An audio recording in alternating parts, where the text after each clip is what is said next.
A gente vive ouvindo essa questão das fases do luto, né? Necessariamente a gente vai passar por todas essas fases do luto. São quantas? São 7, né? 5. 5. A gente 5. vai passar por todas essas daí. Isso é um grande tabu, digamos assim, porque as fases do luto, elas foram elaboradas pela Elizabeth Kubler-Ross, se eu falei corretamente, e elas não são necessariamente para todos os lutos.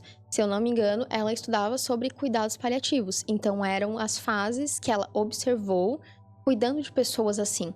Então não dá pra gente generalizar. Mas eu não gosto de usar as 5 fases do luto nos meus atendimentos ou falar sobre o luto, né, incorporando 5 fases, porque o luto ele não é linear. Então, se eu não me engano, nas fases, né, ditas, a gente tem a negação, a barganha, a raiva, a depressão e a aceitação. Se eu não me engano, são essas. Só que eu posso viver todas as 5 fases em um único dia. Eu posso amanhecer muito deprimida, de tarde fazer uma barganha com Deus, que pode se enquadrar nisso, de se você me der um sinal de que a pessoa, ela foi para um lugar melhor, faça alguma coisa. Ou então, se eu sei que a pessoa está em cuidado paliativo, cure essa pessoa e eu faço uma promessa. Então, a barganha, ela pode vir nesse sentido. E, ao mesmo tempo, no final do dia, passar muita raiva. Então, eu posso viver as 5 fases em um único dia.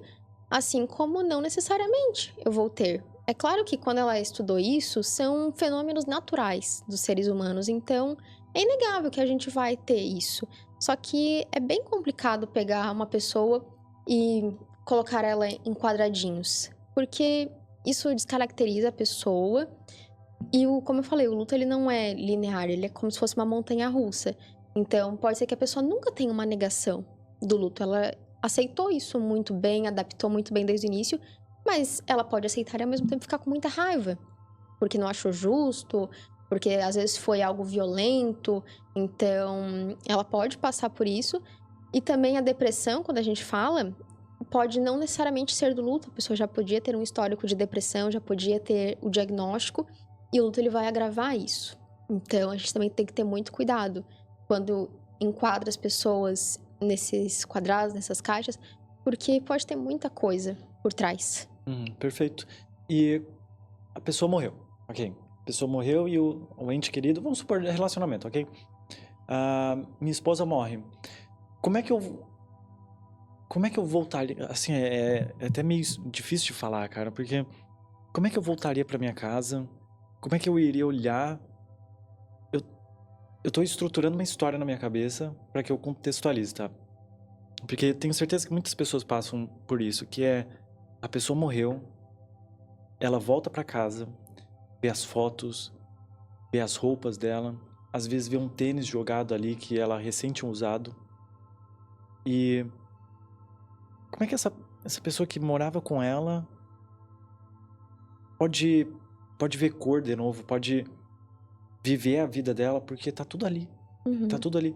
E aí, assim, ó, antes de tu responder isso, eu queria te perguntar se faz sentido isso também, que eu vou falar.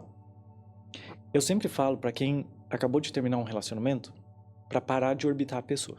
Ou seja, parar de seguir, se possível. Se não ser possível, ok. Multa ela, né? Silencia as postagens, os stories. Apaga as fotos, se tiver coragem, né? No momento oportuno. É parar de orbitar essa pessoa. Seria o certo fazer isso também logo depois do luto? Ou seja, tirar as fotos dos quadros. Claro, no momento oportuno. Não é tipo 880. Sentir o luto, né? Porque é muito importante. Mas seria interessante a pessoa, pelo menos, guardar as coisas da outra pessoa que morreu, doar.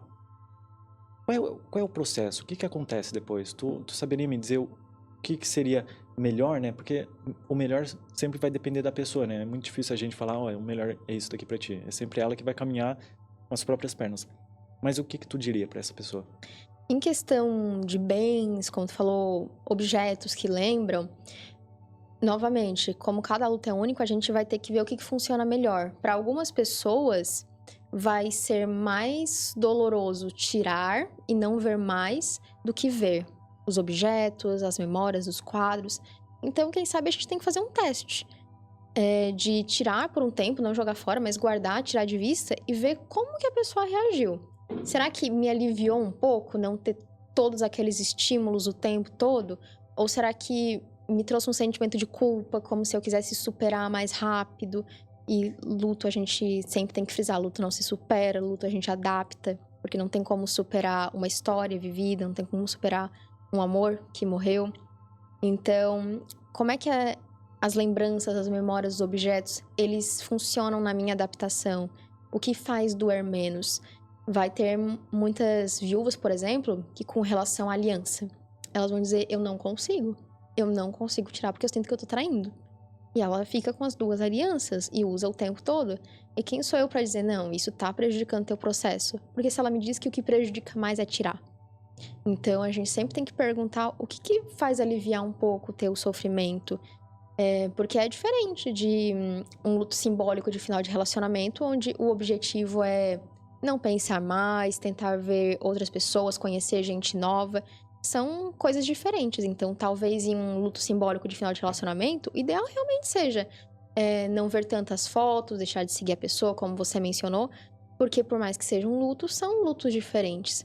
Então, nós temos que ver essa questão. Vai ter gente que vai sair do velório e já vai querer se desfazer de tudo, porque acha que assim lida melhor. Vai ter gente que vai precisar de apoio, porque não vai conseguir tirar as coisas de casa, vai precisar da rede de apoio, dos familiares, para mover.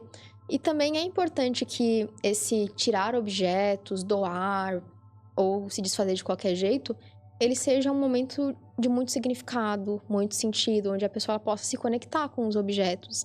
De talvez pegar um suéter e lembrar quando foi que presenteou, qual foi a última vez que a pessoa usou, e ver também quais objetos fazem sentido guardar. Porque pode ser que ela não queira tudo, mas ela queira alguma coisa. Então, que objeto me traz uma boa memória, talvez não boa, mas importante, algo que foi significativo na vida dos dois. Então, a questão de objetos ela é muito pessoal, mas a gente tem que sempre entender o que faz sentido e o que alivia o sofrimento. Bye.